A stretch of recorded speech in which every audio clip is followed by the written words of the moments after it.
June 6, 1944. The first light of dawn barely touched the waves rolling toward the Normandy coastline. A cold layer of mist clung to the sea, blurring the horizon into a single band of gray. Engines hummed beneath the fog, low and steady, as assault boats carved thin lines across the dark water. Salt spray mixed with diesel fumes. Boots thudded softly against metal decks. Rifles rested between trembling knees. Maps flickered under red lamps, the ink shaking with every heartbeat. Ahead, the cliffs of Pointe du Hoc rose like a jagged wall, black against the pale morning sky. No movement, no silhouettes, only silence, broken occasionally by the distant echo of artillery farther down the coast. The Rangers knew those guns hidden atop the cliffs could tear the invasion apart before it even began. Somewhere inside the fog, a single steel grappling hook lay coiled. A simple object, cold to the touch, yet carrying the weight of thousands of lives. It would be the first symbol of the climb that defied every expectation the Germans held. The boats drifted closer, engines throttling down. The cliffs grew taller. Something was about to begin. The story of Pointe du Hoc did not begin on the morning of June 6th. It began months earlier, inside dimly lit intelligence rooms where Allied analysts traced the arc of German artillery across large paper maps. Pointe du Hoc was more than a cliff. It was a knife pointed at Omaha and Utah Beach. 6 150mm guns positioned there could sweep the shoreline, turning the landing zones into killing fields. If they remained operational, the amphibious assault, the heart of Operation Overlord, could collapse before it truly began. German command believed they had crafted an impregnable position. The cliffs were nearly 100 feet high, rising straight from the sea. Concrete bunkers, observation posts, and interlocking fields of fire turned the plateau into what Berlin described as a fortress on the edge of the world. The Atlantic Wall was designed so that even if the Allies approached, they would break themselves upon it. American planners saw something different. They saw a weakness disguised as strength, because every fortress still needed eyes, ammunition, and mobility. And cliffs, no matter how tall, could be climbed. The men chosen for the task came from the U.S. 2nd Ranger Battalion, an elite formation forged under the motto, "Rangers lead the way." They trained relentlessly in Scotland on cliffs similar to those of Normandy, scaling wet stone in storm conditions, firing and climbing in the same breath. They rehearsed using ropes, rocket-fired grapnels, and ladders mounted on boats. Every detail was accounted for, from tide calculations to German patrol patterns. American intelligence reports indicated that the guns atop Pointe du Hoc were operational and prepared to fire. No landing on Omaha or Utah could proceed safely until those guns were destroyed. This made the Rangers' mission one of the most critical and one of the most dangerous assignments of D-Day. German officers, reviewing their defenses, shared the same confidence again and again. No assault force could climb the cliffs under fire. No one would dare. Their ideology rested on the belief that engineering and intimidation alone could halt an attack. They expected a frontal assault, not a vertical one. In their calculations, the cliffs were the perfect shield. But the Americans were not coming to test the defenses. They were coming to change the course of the day. As dawn approached on June 6th, the German batteries remained silent, not because they were gone, but because they were waiting. The Rangers, approaching through waves and fog, had no way of knowing that the guns they had trained for months to destroy might not even be where the map said they were. And yet, the mission would not change. Boots shifted. Grapnels waited. The cliffs loomed. The turning point had already begun to form. Unseen, but inevitable. In the final hours before the invasion, the German garrison at Pointe du Hoc remained confident. Reports from observation posts along the coast indicated increasing naval presence, but not enough to suggest an immediate assault on their sector. The German artillery crews believed their guns, hidden beneath reinforced concrete casemates, were untouchable, and the cliffs themselves, slick, sheer, and violently vertical, offered what they saw as nature's perfect barrier. Yet beneath the German certainty lay quiet cracks, ammunition shortages, communication difficulties, and the gradual relocation of artillery pieces due to Allied bombardment had left the defenses in a state of transition. Weeks earlier, under pressure from continuous bombing runs, the Germans had removed the heavy guns from the casemates and concealed them inland along hedgerow paths. The casemates remained, empty but imposing, creating the illusion of readiness. German intelligence believed the Allies would never know. It was a calculated deception meant to buy time. What the Germans could not calculate was American persistence. Across the Channel, Allied command had determined that even the possibility of those guns being active meant they had to be neutralized at any cost. The 2nd Ranger Battalion, led by Lieutenant Colonel James Rudder, was assigned the mission with little margin for error. Failure would not simply endanger their assault sector, it could jeopardize the entire invasion's success. The Rangers' preparation reflected the mission's enormity. Their training had emphasized endurance, improvisation, and aggression. They studied tide charts, wind direction, enemy firing arcs, and wave patterns. Every Ranger understood that the climb itself might kill them before they ever reached a German soldier. And yet, they accepted the task without hesitation. Meanwhile, German officers at Pointe du Hoc observed the Channel with measured discipline, unaware that their position had become one of the Allied invasion's most important objectives. They believed their fortifications, reinforced by months of labor and concrete, would withstand any direct attack. They believed the cliffs could not be climbed. They believed the Americans lacked the will to perform such a suicidal action under fire. This belief, a blend of ideology and miscalculation, shaped the German defense. And it was wrong. As the invasion fleet crossed the Channel in the early hours of June 6th, a vast armada unlike any the world had ever seen. The Rangers were packed into their assault craft, navigating through rough seas and drifting fog. A single metal grappling hook lay ready, its cold weight resting against the Ranger nearest to the bow. It would be thrown toward the cliffs within minutes. A simple piece of steel acting as the thread between life and death.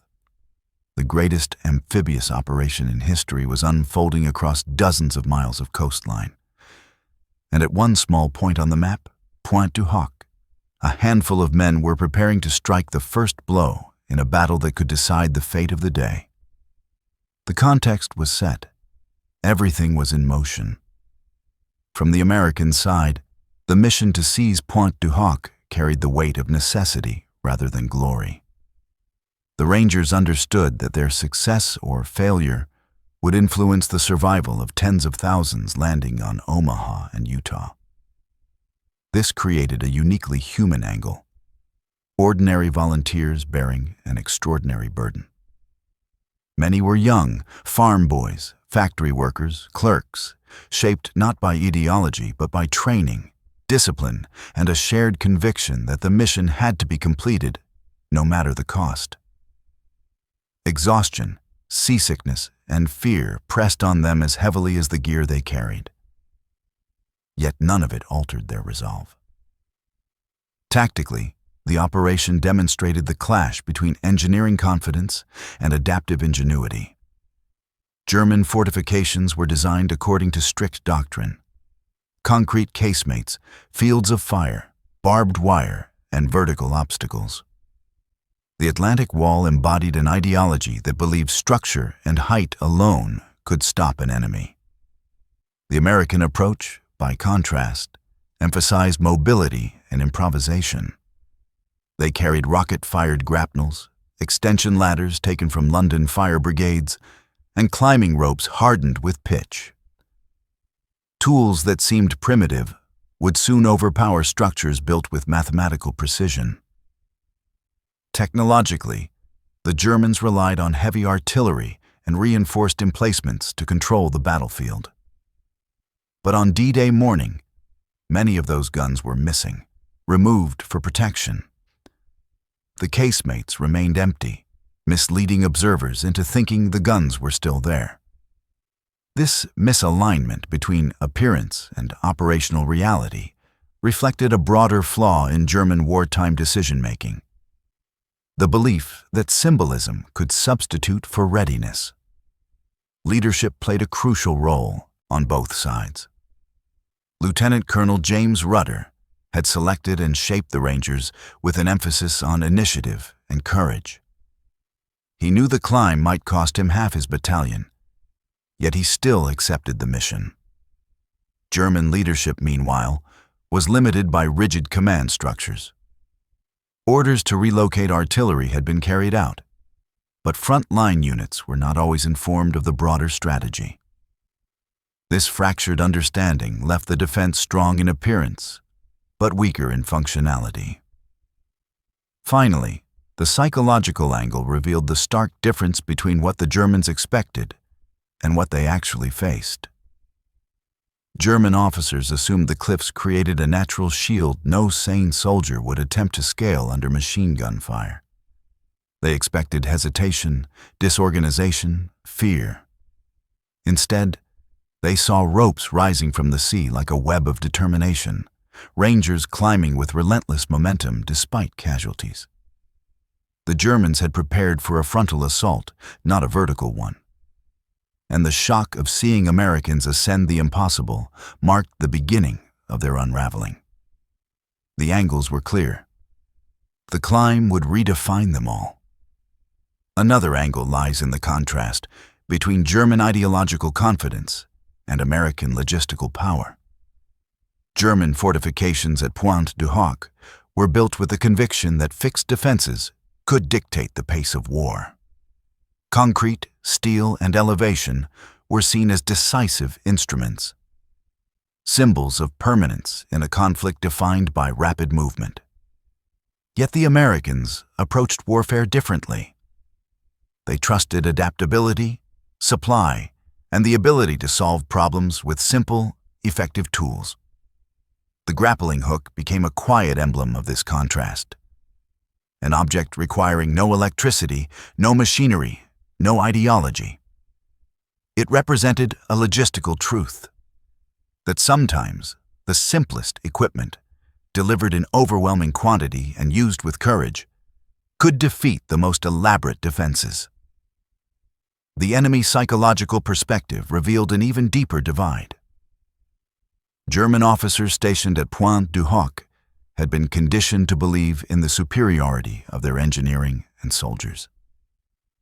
Years of propaganda, strict hierarchy, and doctrinal pride reinforced the belief that Americans lacked resolve. But ideology faltered when confronted by the sight of Rangers climbing a vertical battlefield under direct fire. German accounts after the battle described the moment as surreal, men scaling the cliffs with a determination that felt impossible. Their worldview, built upon expectations of enemy weakness, began to fracture under the reality of American persistence.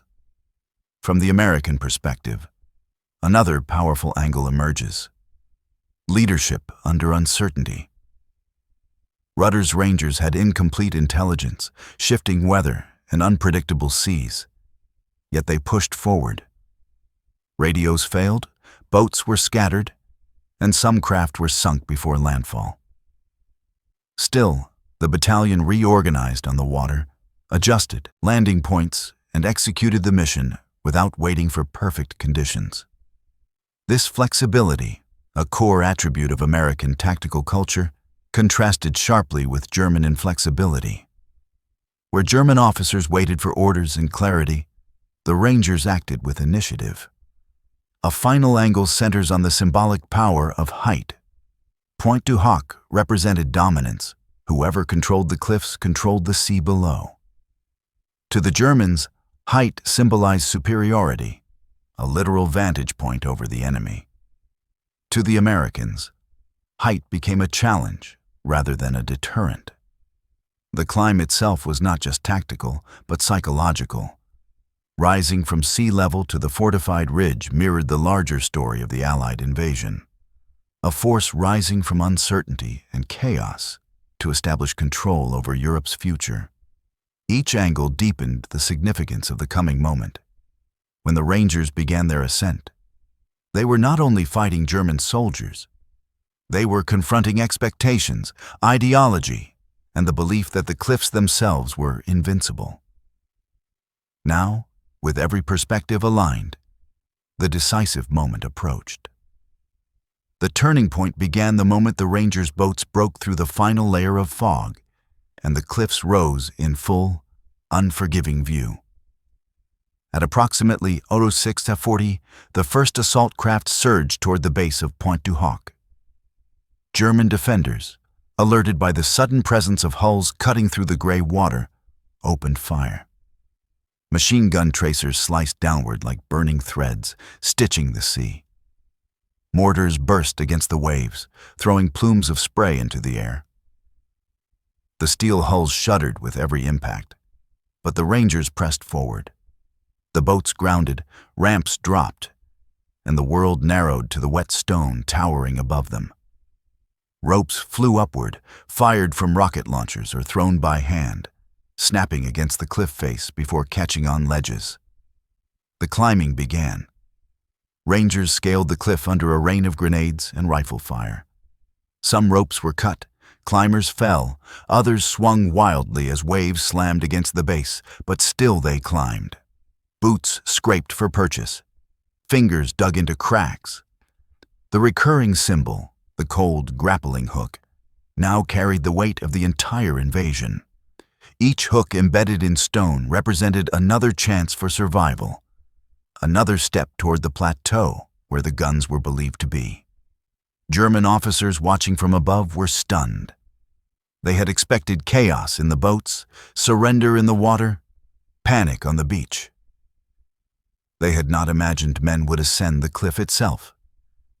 A defensive strategy built on the assumption that the cliffs were insurmountable was collapsing in real time. Their machine guns barked continuously, but the Americans kept rising. Line after line, rope after rope, climbing as if compelled by something stronger than fear.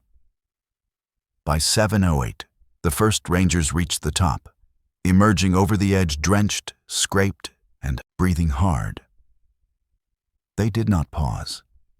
They surged forward across the plateau, throwing grenades into trenches and firing with controlled bursts.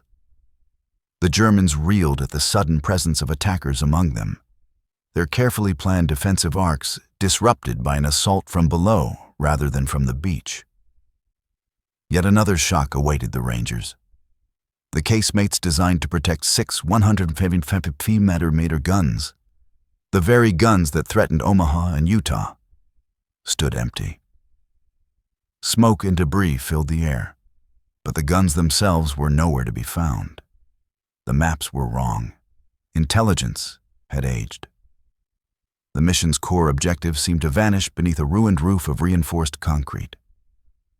But the Rangers did not stop. Instead, the empty casemates created a new urgency. If the guns were not here, they had to be somewhere close. And if they were operational, the beaches were still in danger. The climb had not been the climax. It had only been the threshold. The true turning point lay ahead, hidden in the hedgerows beyond the cliffs. The search for the missing guns pushed the Rangers deeper inland, beyond the shattered concrete of the clifftop fortifications. Smoke drifted across the plateau, mixing with the smell of damp earth and burnt powder. The terrain broke into narrow paths lined with hedgerows, the kind that concealed movement and muffled sound. Every step forward carried equal parts danger and urgency. Because somewhere ahead, the German artillery still existed, untouched and capable of tearing through the landing beaches at any moment. Small patrols fanned out cautiously. The Germans, now disoriented by the unexpected direction of attack, attempted to regroup. Sporadic rifle fire echoed between the hedges, sharp and unpredictable. But the Rangers pressed on. The symbolic object of the mission, the grappling hook, hung at the belt of several men, coated now in mud and seawater, its steel weight a reminder of the climb they had survived to reach this moment. That same endurance now drove them across unfamiliar ground. At approximately 7:30, a patrol led by First Sergeant Leonard "Bud" Lomel spotted a pair of deep tracks carved into the soil. They were not tank marks. They were artillery wheel ruts, unmistakable and fresh. The discovery tightened the focus of the mission. The tracks led toward a narrow orchard bordered by overgrown brush. The patrol moved swiftly but silently, keeping low, weapons ready. Then they saw them. Camouflaged beneath netting and tree cover stood the missing 155mm guns, 5 in total, positioned to be moved into firing range as soon as orders arrived. German crews were absent, possibly taking shelter from the bombardment or awaiting direction from higher command. The guns were unattended, but fully intact. Within minutes, they could have been lined up to fire on Omaha and Utah beaches, where thousands of American soldiers were already fighting for their lives. This was the decisive moment. No fanfare, no waiting, no hesitation. Lomel and his patrol set to work immediately. They disabled the breach mechanisms, smashed targeting components, and filled the remaining structures with thermite grenades. Flames erupted, melting essential firing parts, warping metal, rendering each weapon useless. The orchard lit with a dull glow as fire consumed the machinery designed to break the invasion. There was no cheering, no pause for relief. The Rangers knew they were still surrounded by German positions, and the day's battle was far from over. But the strategic heart of Pointe du Hoc, the artillery that could have changed D-Day, had been neutralized. The realization spread slowly among the Rangers as they regrouped. Their impossible climb had led them directly to the moment that ensured the survival of the men on the beaches below. Smoke curled upward from the orchard as the last gun collapsed under heat. The hardest part was over. The destruction of the guns marked the strategic victory, but the battle for Pointe du Hoc was far from finished. German forces, shocked by the vertical assault and confused by fragmented communication, began launching scattered counterattacks across the plateau. Machine gun fire swept through open fields, and mortar rounds burst along the trenches the Rangers had captured only minutes earlier. The Rangers, reduced in number and exhausted from the climb, now faced the brutal reality of holding a position without reinforcements, heavy weapons, or certainty of survival. Reports from later that day reveal the severity of the situation. Of the roughly 225 Rangers who began the assault, fewer than 90 remained combat effective by nightfall. Casualties came from gunfire, falling from the cliffs, and relentless shelling directed by German observation posts inland. Still, the Rangers refused to abandon their foothold. They established defensive perimeters around the captured casemates and prepared for an extended fight, digging in with the same determination that had carried them up the stone walls. German commanders, attempting to regain control, launched probing attacks meant to push the Americans back over the edge of the cliffs. The symbolism was stark. The Germans wanted to reclaim the height they believed no enemy could ever take. But each counterattack met fierce resistance. Even weakened, The Rangers fought with precision, and the grim clarity of men who knew their mission was larger than themselves. Throughout the afternoon, fragments of American naval gunfire offered intermittent support, sending thunderous shells inland to disrupt German formations. Smoke from the orchard where the guns had burned drifted across the battlefield, becoming a silent marker of the mission's success. It lingered in the air, a thin gray reminder of the moment that changed the course of the day. As night fell, the Rangers held the high ground, bloodied, diminished, but unbroken. The consequences of their stand were only beginning to unfold. By nightfall on June 6th, the cliffs of Pointe du Hoc had become a grim tableau of exhaustion, smoke, and scattered bodies. The Rangers, now dangerously low on ammunition, medical supplies, and manpower, braced themselves for renewed German attacks. The wind carried the distant roar of battles raging across Normandy. But atop the cliffs, the sounds were more intimate, labored breathing, the scrape of boots against dirt, the quiet clatter of empty canteens. They had completed their mission, yet survival itself became the new objective. German forces did not relent. Through the night and into June 7th, they attempted multiple counter-assaults, probing the perimeter with infantry squads and sporadic artillery fire. Each attack tested the Rangers' resolve, forcing them to shift positions, conserve ammunition, and make every shot count. Ranger casualty reports from these hours described the situation as critical but stubbornly held. Still, they refused to yield the ground they had won at such a terrible cost. Reinforcements, delayed by heavy fighting on Omaha Beach, did not arrive until late on June 7th.